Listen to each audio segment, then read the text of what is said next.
Namaku Yudi Nugraha. Tahun 2005 adalah tahun yang takkan pernah kulupakan.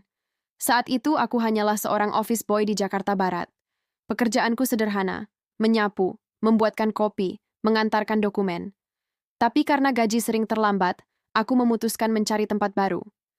Seorang teman lamaku, Wiwin, datang dan menawarkan pekerjaan di sebuah hotel besar di Pantai Anyer. Katanya gajinya lebih besar dan dapat mes karyawan. Aku sempat ragu, tapi karena keadaan mendesak, akhirnya aku ikut. Kami berangkat sore hari naik bus dari Kalideres. Perjalanan panjang itu berakhir di depan hotel megah yang berdiri menghadap laut. 4 menara tinggi menjulang semegah, tapi entah kenapa terasa dingin dan sunyi. Hotel itu tampak berkelas, tapi dari dalam, ada hawa aneh yang langsung kurasakan. Aku diterima kerja dan malam itu langsung mendapat tugas pertama di Tower Nakula, menara tertua di hotel itu. Tugasku sederhana, memeriksa kamar yang baru ditinggalkan tamu. Sekitar pukul 10 malam, aku membersihkan kamar 407. Saat itu, dari ujung lorong, terdengar suara roda troli makanan.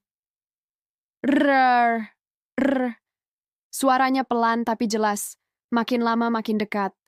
Aku berhenti bekerja dan menengok ke arah lorong, tapi tak ada siapa-siapa. Ah, mungkin Darman atau Wiwin, pikirku. Namun beberapa detik kemudian, sebuah troli muncul di depan kamar, berjalan pelan tanpa ada orang di belakangnya. Bergerak sendiri, aku terpaku. Troli itu berhenti tepat di depan pintu kamar 407, lalu bergerak lagi ke arah kiri.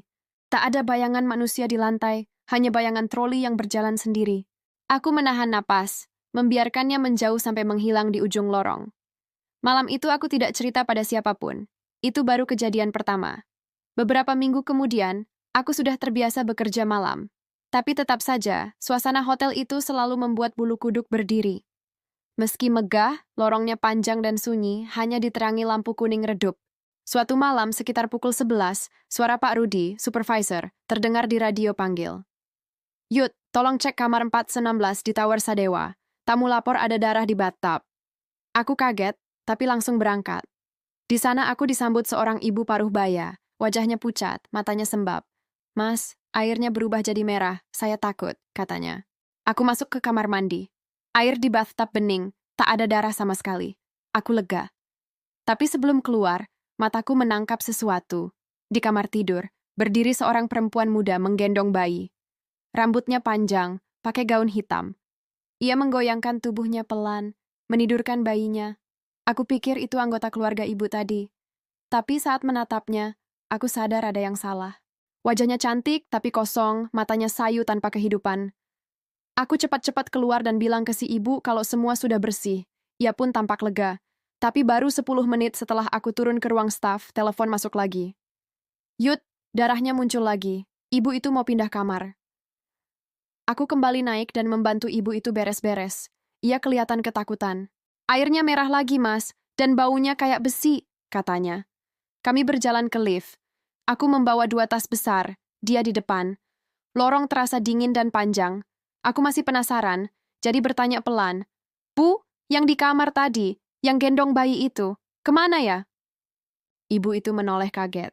Mas, jangan bercanda, saya sendirian di kamar itu. Aku terdiam, darahku seperti berhenti mengalir. Kalau ibu itu sendirian, siapa perempuan itu? Lift belum datang. Lorong sunyi. Aku refleks menatap ke ujung lorong tempat kamar 416. Dan di sana, dia berdiri lagi. Perempuan bergaun hitam itu menggendong bayi. Tubuhnya bergoyang perlahan, rambut menutupi wajah. Bayinya diam. Tapi tiba-tiba dia mulai berjalan ke arah kami. Tidak, bukan berjalan, melayang. Semakin dekat, semakin jelas. Wajahnya rusak, separuh hancur seperti terbakar. Bayinya memiliki 2 wajah, depan dan belakang kepala. Wajah belakang bayi itu menangis tanpa suara.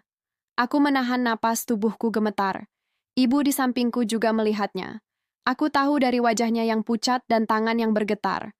Tiba-tiba, ting! Lift terbuka. Kami buru-buru masuk, pintunya menutup perlahan. Sementara sosok itu sudah sangat dekat. Mas, ke lobi aja. Saya nggak mau di lantai ini lagi. Kata ibu itu ketakutan. Aku hanya mengangguk. Lift turun. Tapi rasanya sangat lama. Ibu lihat tadi? Tanyaku gemetar. Ia menjawab lirih. Iya, saya lihat. Itu bukan manusia. Begitu sampai di lobi, Ibu itu langsung duduk, menggigil. Aku lapor ke resepsionis dan meninggalkan tempat itu. Sejak malam itu aku tahu, hotel ini tidak biasa. Hari-hari berikutnya cerita serupa terus terdengar. Ada tamu yang mengaku mendengar bayi menangis tengah malam. Ada yang melihat perempuan di lorong Tower Sadewa. Tapi aku tak pernah menceritakan pengalamanku sendiri. Aku terlalu takut. Bertahun-tahun setelah itu, bayangan perempuan itu masih sering muncul dalam mimpiku. Kadang ia berdiri di ujung lorong, kadang di depan pintu kamarku, menggoyangkan bayinya pelan sambil berbisik, "Jangan ganggu tempat kami." Aku berhenti bekerja di hotel itu 2 tahun kemudian. Temanku, Wiwin, masih bertahan di sana. Tapi katanya, ia juga sering diganggu. Sekarang ia ingin pindah kerja ke Sukabumi, ikut istrinya. Mungkin benar kata orang tua dulu, ada tempat yang indah tapi tidak untuk dihuni manusia. Aku, Yudi Nugraha, akan selalu ingat malam di hotel itu. Karena sejak malam itu, aku tahu, tidak semua tawa tamu di hotel berasal dari manusia. Subscribe, ya. Tidak semua tempat indah bisa memberikan ketenangan. Kadang, bangunan megah yang tampak hidup menyimpan jejak masa lalu yang belum tenang. Hormatilah setiap tempat yang kamu datangi, dan jangan pernah mengusik sesuatu yang tidak kamu pahami.